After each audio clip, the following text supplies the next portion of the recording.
Maqaa Abbaa, kan Ilmaa, kan Hafuura Qulqulluu, Waaqayyo tokkotti ni amanna. Ameen.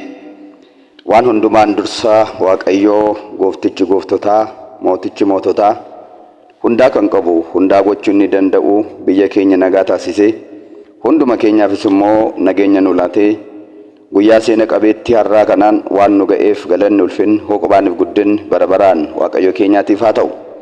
Kadhannaan haadha keenya kan dubaroo Maariyaam, eegumsaan ergamootaa, waadaan qulqullootaa, arjummaan uumaa keenya Sillaasee hunda keenya wajjin haa ta'u jecha baga ayyaana yaadannoo dhalachuu gooftaa keenyaa Yesuus Kiristoos kan baranaa kan waggaa 2017 isaatiin baga ittiin isin ga'e baga geessan kana laalchisee barumsa gabaabaa waliin baranna. Waaqayyo nu haa barsiisu. Gooftaan keenya fayyisaan keenya Yesuus Kiristoos tawaahidoodhaan foon namaa uffatee dhalachuun mee maaliif isa barbaachise? Gaafa dhalates immoo dhaloonni gooftaa keenya Yesuus Kiristoos kun dhaloota namaa irraatii adda kan isa taasisu wanti ajaa'ibsiisaan maalidha? Gooftaan keenya Yesuus Kiristoos maaliif Beetlehemitti dhalate? Warri sabaa sagal warri jedhaman yookaan ogeessonni ba'aa biiftuu maaliif dhufan?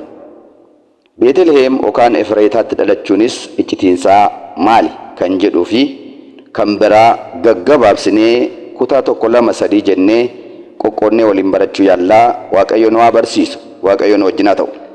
Mee isa jalqabaa kutaa 1ffaasaa keessatti gooftaan keenya Yesuus Kiristoos tawaahidoodhaan yookaan foon namaa uffatee dhalachuun maaliif isa barbaachise?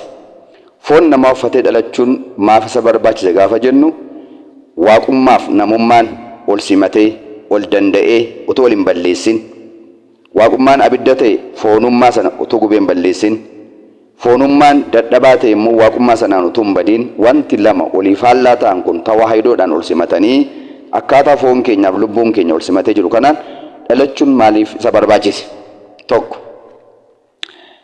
akkuma abbaa keenya Addaamii fi Waaqayyo waadaa seenee ture. Egaa seenaa abbaan keenya Addaam eessatti akka uumame gaafa guyyaa 40ffaa mucummaa fudhatee akka inni gara gannataa seene, gannata keessa immoo waggaa 7 ji'a tokko guyyaa 17 akka jiraachaa ture. Egaas guyyaa kana booda ajaja Waaqayyo isaaf kenne kana cabsuudhaan gara biyya lafaatti dogoggoree Addaam qullaa ta'ee mucummaa dhabee akka gad darbatamee akka kufe akka cabee ni beekna. Du'aas isaaf ijoollee isaatti akka murtaa'e ni beekna. Haa ta'u kanaafis Waaqayyo Addaam eddachii ba'ee booda waggaa 100 boo'e. Waggaa 100 boo'ee gaafa inni Waaqayyoon immoo mararfatee boo'ee aarsaa dhiyeessee gaafatu Waaqayyo akkana jedhee waadaa seeneef ture. Guyyaa 5 walakkaatti dhala keerra dhaladheen dhufee si fayyisaa jedhee waadaa seene. Guyyaa 5 walakkaa jechuun akka lakkoomsa Waaqayyootti. Akka lakkoomsa dhala namaatti garuu waggaa 5,500 boodaa jechaadha. Egaa akkuma Waaqayyo guyyattii kana waadaa seeneef guyyattii utuu irraan hir'isin waadaa Addaamiif seene kana dhufee dhugoomsuudhaaf dhalachuun isa barbaachise jechaadha. Egaa Matsaafa Siraak boqonnaa 24 lakkoomsa 1-6 Matsaafa Qelemenxoos irrattis kun barreeffamee jira jechaadha. Tokkoffaan egaa dhalachuun maaliif isa barbaachise? Waadaa Addaamiidhaaf seene sana waadaa sana raawwachuuf dhufe jechaadha. Kan lammataa dhalachuun wanta inni barbaachiseef hojii seexanni Addaamiif ijoollee Addaam irratti du'aa fide sana irraa kaasuudhaaf, barbadeessuudhaaf, shaaruudhaaf dhufe. Tokkoffaa ergaa Yohaannis boqonnaa 3 lakkoomsa 8, Hibroota boqonnaa 2 lakkoomsa 14. Hojii seexanaa diiguudhaaf ilmi Waaqayyoo mul'ate. Inni samii irraa gadi bu'e kuni sanyii ergamootaa gargaaruuf utuu hin taane sanyii dhala namaa warra ta'an gargaaruudhaaf dhufe jedhee qulqulluun Phaawulosis akkuma caafee jechaadha. Maal inni hojiin daabiloos kun yoo jettani foon bofaa uffatee afaan bofaa naasa'ee dhokatee jechaadha, of dhossee jechaadha. Addaamiif Hewaaniin mucummaa dhabsiise, ayyaana Waaqayyo irraa mulqe, qullaa akka isaan taasise, akka isaan Waaqarraa adda ba'an taasise, gennata iddoo gaarii ba'anii gara Si'oolitti akka isaan gadi bu'an taasise. Egaa Waaqayyos akkuma waadaa seeneef jennee sila dubbanne kan hojii seexanaa kana diigee inni immoo foon namaa uffatee afaan namaa naasa'ee akka namaatti deddeebi'ee hojii seexanaa kan diiguudhaaf, gocha seexanaa kana balleessuudhaaf dhalachuun isa barbaachisee jechaadha. Inni sadaffaan dhalachuun kan isa barbaachiseef jaalala dhala namaadhaaf qabu ibsuudhaaf jedheeti. Wangeela Yohaannis boqonnaa 3 lakkoomsa 16 tokkoffaa ergaa Yohaannis boqonnaa 4 lakkoofsa 7. Abbootiin keenya yeroo dubbatan maal jedhu Waaqayyo guyyaa sanbata guddaarraa kaasee haga gaafa jimaataatti uumama addunyaa kanarratti uumamanii jiran hundaa kan inni uume caala kan nama ajaa'ibsiisu dhala namaa jaallatee jaalala dhala namaadhaaf jedhee ergamoota warra qulqulloota sana achirratti dhiisee tokko sabada sana barbaachuun gara biyya lafaa dhufuun jaalalli Waaqayyoo kun jaalala akkamiiti jaalala nama dhibuudha jedhanii akkuma caafan. Egaa Yohaannis abbaan wangeelaas maal jedheeni abbaan jaalala dhugaa nu jaallate jaalala akkamiin nu jaallate tokkicha ilma isaa sana dabarsee nuuf kenne akkuma jedhe. Kanaafuu inni sadaffaan jaalala dhala namaa qabu sana ibsuudhaaf jedheeti. Inni arfaffaan barsiisa yookaan raajonni raajii isaa raajaa turan sana dhugoomsuudhaaf kan raawwachuudhaaf.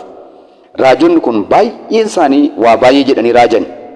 Kan isaan waa baay'ee jedhanii raajan keessaa garuu Matsaafa raajii Isaayyaas boqonnaa 7 lakkoofsa 14.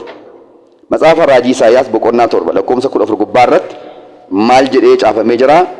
Waaqayyo mallattoo fayyinaa saba isaatiif ni laata. Mallattoo fayyinaa saba isaatiif ni laata. Mallattoon fayyinaa kunis durbi durbummaan ulfooftee mucaa ilmaa deesse. Maqaa isaas Amaanu'el jettee moggaafte. Amaanu'el jechuun immoo Waaqayyo nu wajjin ta'e jechuudha jedhe. Kanaaf raajiin kun egaa dhalachuu gooftaadhaan mirkanaa'uu qaba waan ta'eef dhufee dhalatee kana mirkaneessee jechaadha. Karaa adda biraa matsaafa raajii Isaayyaas boqonnaa 9 lakkoofsa 2. Bu'aa dukkanaa jala, bu'aa du'aa jala, gaadidduu du'aa jala dukkana keessa warra deemaniif ifni ni ba'e jedha. Egaa boolla dukkanaa karaa du'aa sodaachisa sana keessa jechuun si'ool keessa warra deddeebi'an, karaa cubbuura warra deddeebi'an sana dhufee ifa isaa nuu laatee nu fayyisuu jaallatee jechaadha. Karaa adda biraa Matsaafa raajii Isaayyaas boqonnaa 9 lakkoofsa 6. Ilmi nuu kenname mucaan nuu dhalate innis mootii nagaa waaqa bara baraa aboon gadiitti isaarra jira jedhee akkuma inni raaji. Karaa adda biraa Daawit illee faarsaa isaa 42 yookaan 43 irratti maal jedhe ture? Ifa kee nu ergi dhugaa kee nuuf ergi isaan immoo gara iddoo boqonnaatti gara aara galfitti nu geessanii jedhe.